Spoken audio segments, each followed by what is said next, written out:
À cette table ronde, organisée par l'Autorité de régulation des marchés publics, de concertation avec la Direction générale de contrôle des marchés publics, les responsables des établissements et entreprises publiques ont été édifiés sur les procédures d'attribution des marchés publics.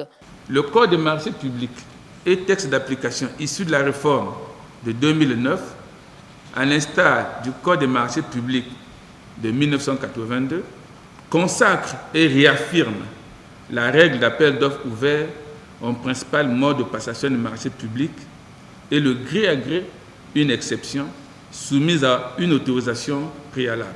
Nous avons le décret numéro 2009-160 du 20 mai 2009 fixant les modalités d'approbation des marchés publics. Nous avons également le décret 2009-162 du 20 mai 2009 fixant les seuils de passation, de contrôle et d'approbation des marchés publics. Occasion pour le directeur général de contrôle des marchés publics de spécifier son axe d'intervention.